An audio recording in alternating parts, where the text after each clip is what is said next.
An airplane was descending rapidly towards the ocean. 175 people inside were struggling to survive every second. Some of the passengers panicked. Others listened anxiously to the captain's last announcement. Put on your life jackets, but don't inflate them. So how had an ordinary flight turned into one of the most tragic plane crashes in history? Today we learn the tragic story of Ethiopian Airlines Flight 961. Why did everything go wrong? And how did only 50 people survive? Imagine a peaceful remote island in the Indian Ocean, Comoros. It's a quiet paradise where tourists enjoy the warmth of the sun, relaxing by the ocean. But on one seemingly normal day, they see something terrifying, a massive jet descending rapidly towards the water. This was no ordinary flight. This was Ethiopian Airlines Flight 961. And what would follow is a tragedy that left an indelible mark on aviation history. Today, we take you back to November 23, 1996, to tell the harrowing story of Flight 961. For most of the 163 passengers on board, this flight from Addis Ababa, Ethiopia, to Ivory Coast was just another journey. The aircraft, a Boeing 767, was set to make stops for refueling in Nairobi, Kenya, before continuing on to Brazzaville, Nigeria, and eventually reaching its final destination in Côte d'Ivoire. Everything seemed routine, but just 20 minutes into the flight, everything changed. At the controls of the plane was 42-year-old Captain Abate, a veteran pilot with 4,000 hours of flight time specifically on the Boeing 767. Co-pilot Jonas, just as seasoned, had 3,000 hours on this same aircraft. These two men were responsible for the lives of everyone on board, a total of 175 souls. The plane took off from Addis Ababa at exactly 8:09 in the morning. The weather couldn't have been better. Clear skies, no clouds. It was the perfect day for flying. But just as the aircraft climbed to an altitude of 12,000 meters, the tranquility was about to be shattered. Out of nowhere, three young men in their 20s stood up from their seats and made their way toward the cockpit. The other passengers remained unaware of the danger at first. But for Captain Abate and co-pilot Jonas, the threat became real when the cockpit door was forcefully opened. One of the hijackers, brandishing a fire extinguisher, stormed inside, claiming that there were 11 of them and that they had a bomb. Immediately, the hijackers demanded that the flight be diverted to Australia. Calm under pressure, Captain Abate tried to explain the impossibility of their demand. He knew the plane had only enough fuel for the planned first leg of the journey, about 3.5 hours. It was impossible to reach Australia with the fuel they had, but the hijackers, clearly inexperienced, refused to believe him. They insisted, quoting an article they had read in the in-flight magazine, which said a Boeing 767 could fly for up to 11 hours. As the situation escalated, Captain Abate showed the hijackers the fuel gauges, trying to reason with them. He explained again that it simply wasn't possible. They didn't have the fuel to make it to Australia. But the hijackers, growing more agitated, continued their threats. Armed with axes and fire extinguishers, they tried to force the captain to comply. Abate, meanwhile, was thinking quickly. He attempted to buy time by discreetly altering the plane's course along the African coastline, hoping to find a safe place to land before the fuel ran out. But time was not on their side. The fuel was depleting much faster than expected. As the fuel situation became increasingly dire, Abate made one final attempt to convince the hijackers to let him land at the Comoros Islands.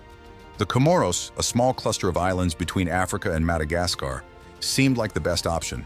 But the hijackers, desperate and misguided, still demanded to go to Australia, ignoring the warnings from the captain. At this point, disaster was imminent. The right engine failed first, completely running out of fuel. The aircraft was now gliding on just one engine, and it wasn't long before the remaining engine also shut down. The Boeing 767 was now powerless, flying without engine support. The electrical systems began to fail, one by one, and crucial systems like the flaps, needed to slow down the plane for landing, remained closed. Captain Abate now had to rely entirely on gravity and his flying skills. Without any engines, the plane was now gliding down, but it was happening far too fast.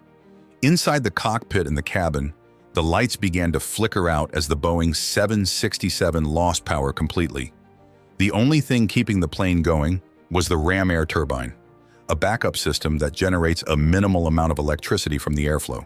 But it wasn't enough. Without the flaps, the plane couldn't slow down as it should for a safe landing. At this point, Captain Abate knew the plane was still at an altitude of around 6,400 meters when the engines had failed.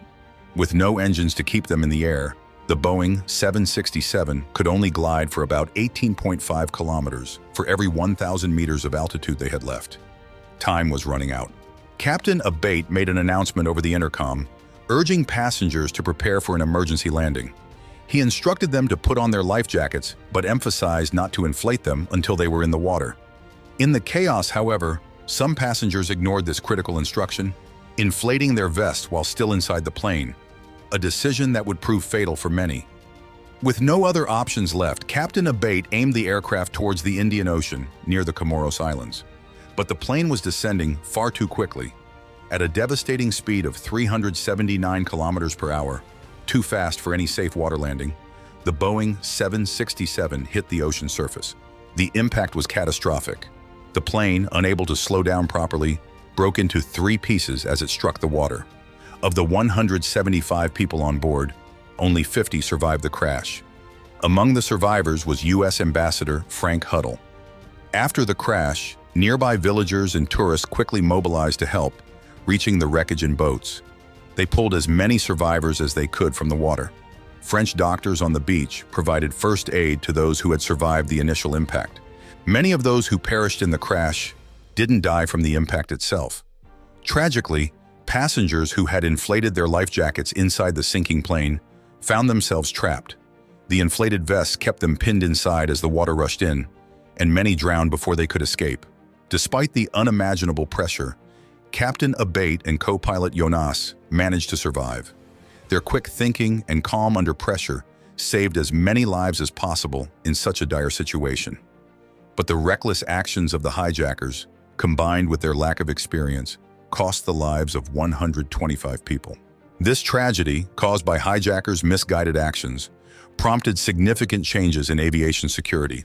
New protocols were implemented to prevent future hijackings, and security measures were tightened across airports worldwide. The crash of Ethiopian Airlines Flight 961 remains one of the most devastating events in aviation history. While many lives were saved thanks to the bravery of Captain Abate and his co-pilot, 125 passengers lost their lives due to the hijackers' disastrous decisions.